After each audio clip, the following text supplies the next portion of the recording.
This is Ashton Marcus, and I'm on location at the Jewish Woman Theater for the LA premiere of The Blessing of a Broken Heart. Hi, my name is Ashton Marcus. I'm with KUCI 88.9 FM in Irvine. I'm here with... I'm Todd Salovey. I'm the director and adapter of The Blessing of a Broken Heart. I really love this piece. It spoke to me in a spiritual way.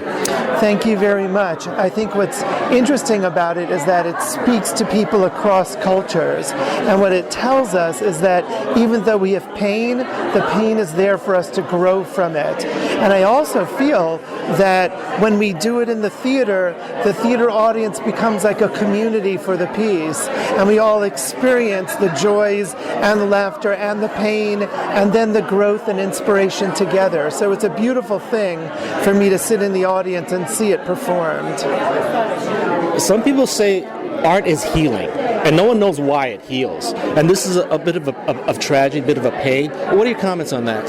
Thank you for saying that. I think this piece is really healing, and I also feel that art is really healing. And I think that when we sit together, and when we're real together, and when we feel together, and when we feel that we're all in it together, that creates a healing. It's the sense of community and bonding, and that we can breathe together with a group of people is what makes theater, especially serious theater, so healing. Yeah, this is also a very Jewish piece, and again, I don't want to shy away from that. Even though I'm not Jewish, I feel it touches anyone, but again, it's still a very Jewish piece. Do you feel something personal about it? I love the fact that I was able to capture a lot of what I find beautiful and inspiring about Jewish thought and Jewish stories and Jewish mysticism and put them in the piece. I think that its Jewishness is universal, but it is very Jewish in its composition. Yeah, because again, I'm not Jewish, but I love the piece. I loved it. It speaks to so much. You know, in Greek tragedy, I always see a lot about the kid killing his father. I just see that a lot in Greek tragedy. And, you know, I've wondered about that for a while. They told me the reason they do that is because there's no greater tragedy than a father outliving his son. What do you think of that? I think that's part of what makes the audience feel so open and vulnerable in watching the piece, is that the loss of a child is something that is our greatest fear. But, you know, the theater makes beauty out of the contrast of light and dark. And this is a journey of light and a dark and a way of finding light from darkness. They're both very bright, but both very present. Well, once again, I love the piece. Thank you very much for being on the show. Oh, my honor. Thank you.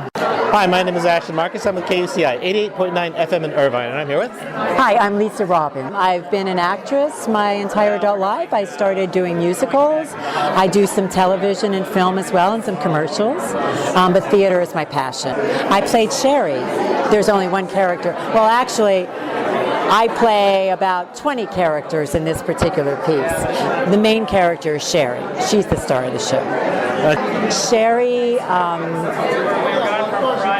takes a journey to heal after the death of her son in Israel through mysticism, signs,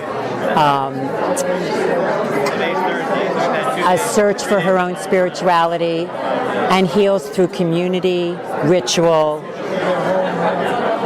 Yeah, I was deeply moved by your performance. I mean, again, I'm just surprised you weren't the author, because I thought you just put so much emotional commitment into that character. Thank you so much.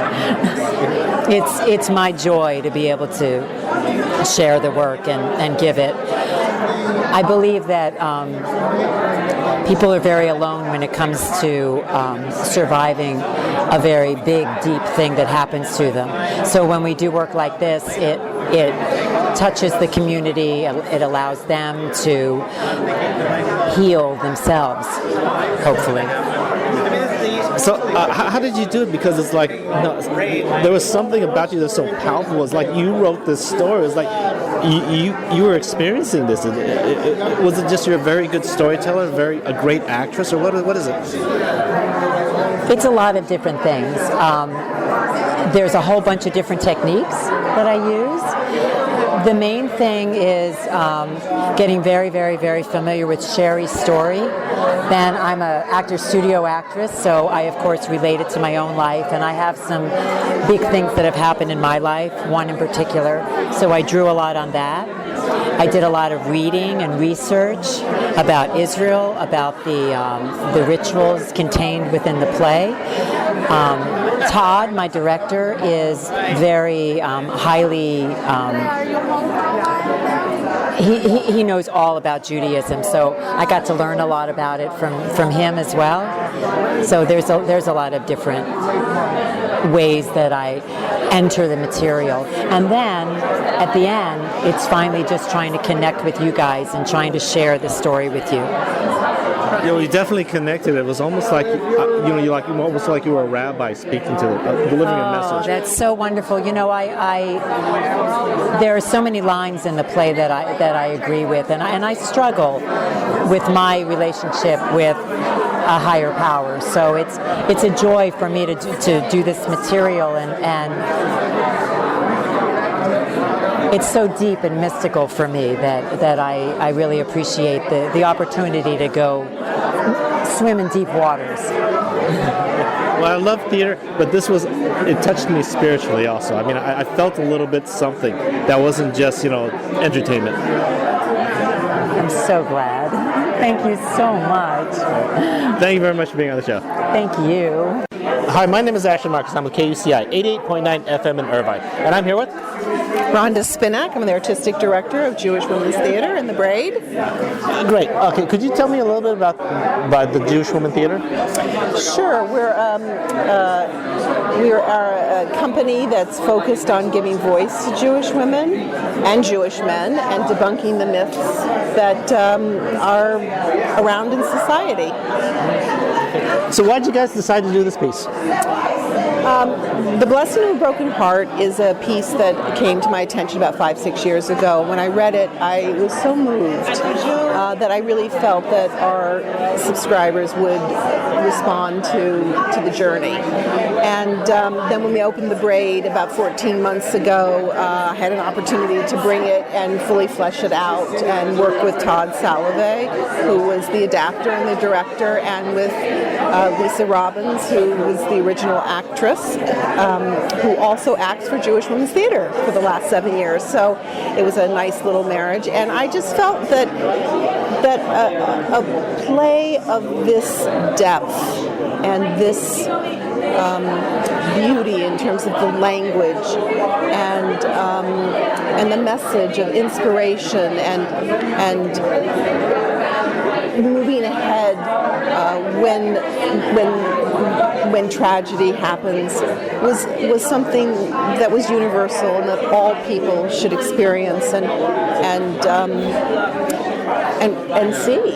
And so it's an honor to be able to bring it to Los Angeles. It's amazing that this play has not been produced here in LA, and I think that the message, though big, when experienced in an intimate environment like the Braid, you feel as if the actress who is playing Sherry Mandel is speaking directly to you and is touching you directly. And so I think it's a very special way to receive this play. Well, I love the play. I thought it was very. I felt it touched me spiritually, even though I'm not Jewish, but I did feel it touched me spiritually. Thank you for sharing that. Gosh, there have been several non-Jews in the audience, and this is a play about transcendence. It's about transformation. It's about turning the depths of despair into forward movement in life, and into not succumbing to brokenness, and to not to really stepping into a life beyond grief, beyond despair. And I think that's universal. It happens to be Jewish in this context, but it could be Christian, it could be Muslim, it could be Buddhist, it could be any kind of religion. And I think somebody said to me today, interesting, this morning, she's reading this book about how to pray, and that many religions are praying through the mind, like the intellect, but that really if you pray through the heart, that it opens you in a way to spirituality that praying through the intellect doesn't. And I think in a way this is a prayer through the heart. And so I think you don't have to be Jewish to get that, and to feel it, and to feel the spiritual aspects of this piece. Yeah. Well, once again, I love the piece. Basically, it appealed to like you said, how do you deal with things you don't understand? Because everyone has things they don't understand, and that's what transcendence is. It touched me basically where basically I just couldn't have words for it. Absolutely. Yeah, it's interesting. I'm a writer, but sometimes I think words are limiting, but all we have are the words to be able to express. And yet, so much of what is expressed in this play, though you get it through words, you're taking it in through your intellect, you're also feeling it and processing it through the heart. And, I'm very proud of what they've done here, and I'm very proud to be producing this show. And, I hope people come and see it and experience it and share it with others. Well, thank you once again for being on the show. Well, thank you. I really appreciate it. Hi, my name is Ashton Marcus. I'm with KUCI 88.9 FM in Irvine. I'm here with Sherry Mandel. I'm the author of the book, The Blessing of a Broken Heart. When you lose a child, a part of you dies. So you live in this world, but you're also in the world to come. So you can become very isolated from this world. And people also, most people don't understand the intensity of grief and how long it lasts and how painful it is. And that when you lose a child, I really felt like I wanted to die. So I don't think people know that. The Blessing of a Broken Heart will be playing at the Jewish Woman Theater from February 18th to March 20th. For more information, go to www.jewishwomantheater.org.